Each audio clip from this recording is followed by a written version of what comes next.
sejahtera untuk kita semua. Yang terhormat kepada Bapak Tuliman Faturaman Nur SHMU selaku dosen pengampu mata kuliah pendidikan kewarganegaraan serta rekan-rekan sekalian yang saya hargai. Puji syukur kita panjatkan kepada Tuhan Yang Maha Esa. Atas berkat dan rahmat-Nya, kita dapat berkumpul bersama untuk menjalankan presentasi pada hari ini. Kami juga ucapkan terima kasih atas kesempatan yang telah diberikan kepada kelompok kami, yaitu kelompok 1, untuk mempresentasikan materi kami yang berjudul Dinamika Tantangan Identitas Nasional Pancasila sebagai Ideologi Bangsa Indonesia, Bendera Merah Putih bersimbol palu arit yang ditemukan di Universitas Hasanuddin. Sebelumnya, izinkan saya dan rekan-rekan saya untuk memperkenalkan diri terlebih dahulu. Perkenalkan, nama saya. Di sini saya bertugas sebagai moderator. Selanjutnya, perkenalkan, nama saya Ferencia. Di sini saya berperan sebagai presenter. Perkenalkan, nama saya Angelina Clarissa. Di sini saya membawakan materi. Perkenalkan, nama saya Adi Bakri Mahmud. Di sini saya sebagai pembawa materi dan juga sebagai penjelas dari para pemateri. Perkenalkan, nama saya Pascal Putraantung. Saya di sini sebagai pembawa materi. Perkenalkan, saya Randi Hardi Pratama. Di sini saya berperan sebagai moderator. Perkenalkan juga kedua rekan kami, yaitu Valencia Hanora dan juga Alfian Pratama sebagai juru kamera. Untuk materi bagian pertama, waktu dan tempat saya persilakan kepada Valencia. Pertama yaitu kategorisasi buku. Ditemukannya bendera merah putih yang digambari palu dan arit ditemukan terpajang di dalam kampus Universitas Hasanuddin atau Unhas, Makassar di Jalan Perintis, Kemerdekaan, Kecamatan Tamalarea, Makassar. Foto bendera merah putih tersebut menjadi viral setelah diunggah di beberapa media sosial seperti Instagram dan Facebook pada Selasa 26 Mei 2020. Hal ini melanggar Undang-Undang Nomor 24 Tahun 2009 tentang bendera, bahasa, dan lambang negara serta lambang kebangsaan. Akibatnya, kasus ini menjadi viral dan banyak warga Indonesia yang mengecam akan aksi yang dilakukan oleh oknum-oknum Unhas. Selanjutnya, akan saya serahkan kepada rekan saya. Di sini saya akan menerangkan lebih lanjut mengenai Undang-Undang Nomor 24 beserta Undang-Undang Nomor 24 tahun 2009 mengenai ketentuan mengenai larangan pada pasal 24 mengenai larangan untuk mencetak, menyulam, dan menulis huruf, angka, gambar, atau tanda lain dan memasang rencana atau benda apapun pada bendera negara. Dari sinilah kita dapat melihat suatu kategori beserta konteks dan juga problem masalah berdasarkan bunyi pada pasal 24 Undang-Undang Nomor 24 Tahun 2009 mengenai larangan untuk mencoret-coret ataupun menodai bendera pusaka bangsa Indonesia, yakni bendera pusaka merah putih. Dari sini kemudian kita akan mulai melakukan satu analisis klarifikasi beserta penjelian konsep dari bunyi pasal tersebut serta bagaimana kemudian kita akan mengaplikasikannya terhadap kejadian dari kasus yang kita bahas saat ini.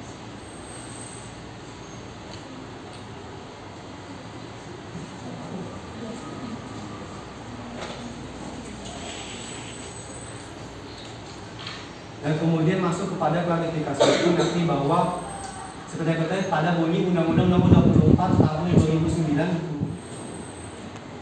Dan inilah juga beberapa rumusan masalah kami mengenai bagaimana kinerja dan juga realita dari adanya identitas nasional dalam masyarakat Indonesia. Apakah ada beberapa oknum yang melakukan pelanggaran terhadap identitas nasional negara Indonesia serta penjelasan mengenai kenapa mereka melakukannya, dan juga fungsi serta wujud apakah yang dapat dilakukan demi mempertahankan identitas nasional Indonesia itu sendiri. Untuk validasi hukum ini ada beberapa kasus yang terkait dengan Undang-Undang Nomor 24 Tahun 2009. Yang pertama, remaja di Pontianak membakar bendera merah putih. Ini terjadi pada tanggal 16 Oktober 2020 dan menurut keterangan polisi pelaku sudah diamankan. Seorang remaja laki-laki di kota Pontianak nekat membakar bendera merah putih. Aksi itu direkam dan ini yang viral di media sosial. Dalam video tersebut, remaja yang menggunakan kemeja putih bercelana panjang hitam itu membakar bendera merah putih setelah terlebih dahulu menginjak-injak lambang negara tersebut. Aksi tidak terpuji ini mendapat berbagai kecaman dari warganet hingga akhirnya ada salah satu netizen yang menyebutkan bahwa pelaku merupakan warga kota Pontianak. Kepala Bidang Hubungan Masyarakat Polda Kalbar, Komisaris Besar Polisi Raden Titik Wijaya, ketika dikonfirmasi membenarkan bahwa pelaku adalah remaja asal kota Pontianak. Bahkan Titik menyebutkan pihaknya telah mengamankan remaja yang membakar bendera merah putih tersebut.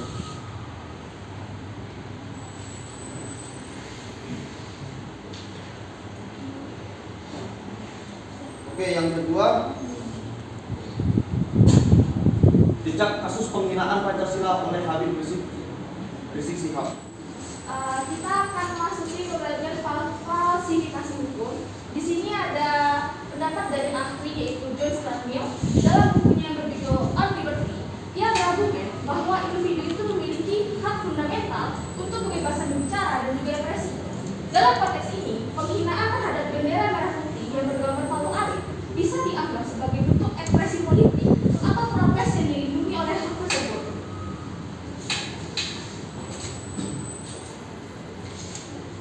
Lanjut ke selanjutnya.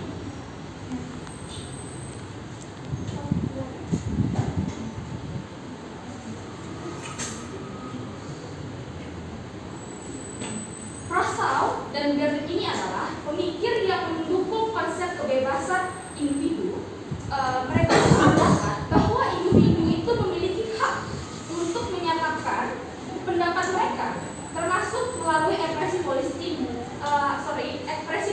seperti penghinaan terhadap bendera merah putih yang tergambar pada arut yang ditemukan di Universitas Hasanuddin Makassar, yang dianggap sebagai atau diartikan sebagai suatu bentuk ekspresi politik dan juga protes. Namun kedua filsuf ini juga menekankan bahwa kebebasan berbicara dan bertindak tidak boleh digunakan secara sembarangan. Seseorang yang menggunakan kebebasan mereka untuk melakukan penghinaan terhadap bendera negara atau melakukan tindak kontroversial lainnya juga memiliki tanggung jawab moral terhadap tindakan mereka. Pandangan mereka mencakup pemikiran bahwa tindakan individu memiliki dampak pada masyarakat secara luas. Ya, terima kasih. Baiklah, kami akan memasuki sesi tanya jawab. Apakah ada pertanyaan untuk kelompok kami? Saya dari kelompok 7 izin bertanya, bisakah Anda jelaskan apa hakikat identitas nasional Indonesia dan apa yang menjadikannya unik dan berbeda dari identitas nasional negara lain? Izin saya memberikan satu jawaban.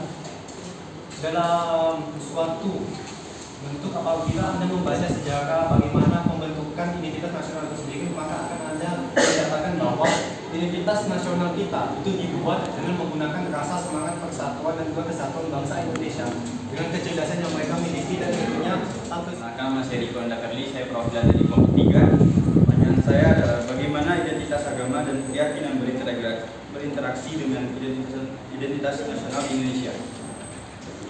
Terima kasih.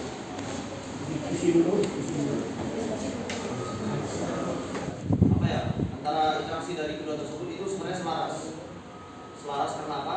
Ya, kita lihat di Indonesia ini sangat beragam, contohnya dalam bidang agama. Walaupun ya di balik itu ada beberapa penyimpangan, tapi yang kita lihat itu dari sisi positifnya, seperti ya kalau ada acara apa tuh dalam kegiatan agama tertentu pasti ada orang lain, ada agama yang pasti turut membantu atau apa memberikan sumbangan. Perkenalkan, nama saya Firdi, saya perwakilan dari kelompok 4. Saya izin bertanya, bagaimana faktor-faktor sejarah mempengaruhi perkembangan identitas nasional di Indonesia? Sekian pertanyaan saya. Terima kasih.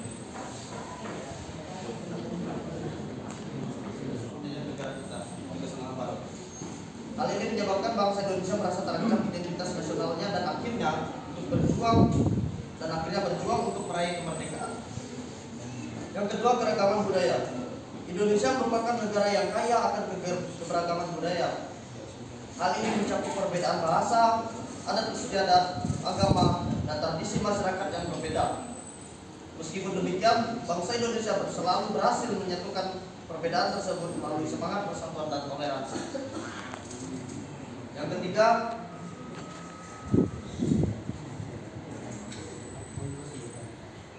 identitas Islam. Sejarah Indonesia menunjukkan bahwa agama Islam menjadi agama yang paling Dari peristiwa penghinaan terhadap bendera merah putih yang bergambar palu arit yang terjadi di Universitas Hasanuddin, dapat diketahui bahwa sebagaimana telah tercantum dalam Undang-Undang Dasar 1945 bahwa bendera, bangsa dan lambang negara serta lambang kebangsaan Indonesia merupakan sarana pemersatu identitas dan wujud eksistensi bangsa yang menjadi simbol kedaulatan dan kehormatan negara. Setiap individu memiliki hak kebebasan dalam berekspresi, namun bukan berarti kebebasan tersebut tersebut digunakan dengan semaunya tanpa melihat kedudukan dari identitas nasional yang ada. Tindakan-tindakan kontroversial yang dapat melecehkan ataupun menghina lambang-lambang negara perlu direspon dengan tegas guna menghormati identitas negara ini. Baik, kepada Pak Suliman saya persilakan untuk memberikan evaluasi pada presentasi kelompok sekretariat. Ya.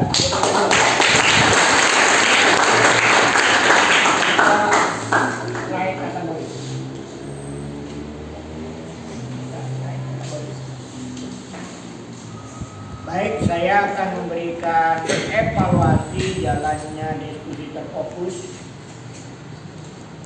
Pertama, ketika membuat pemaparan tentang topik ini, kelompok 1 mencoba menggunakan beberapa regulasi peraturan perundang-undangan dan juga menggunakan sumber kategorisasi dogma atau pandangan pakar. Namun ketika masuk pada paparan tanya jawab, ya terkesan masih memegang HP, seharusnya di print dulu. Demikian juga kelompok-kelompok yang mewakili pertanyaan itu langsung tudupin pertanyaan.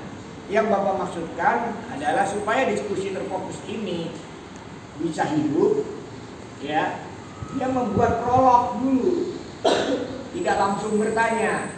Contoh berkaitan dengan serangan keroncatan.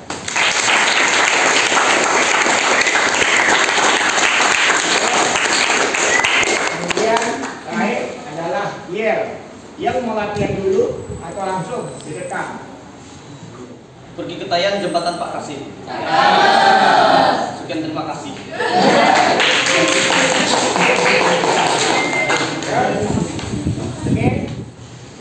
Kami mahasiswa Fakultas Hukum Universitas Tanjung Pura telah melaksanakan diskusi terfokus pendidikan kewarganegaraan dengan tema identitas nasional dengan judul Dinamika Tantangan Identitas Nasional Pancasila sebagai ideologi bangsa Indonesia, bendera merah putih bersimbol palu arit yang ditemukan di Universitas Hasanuddin.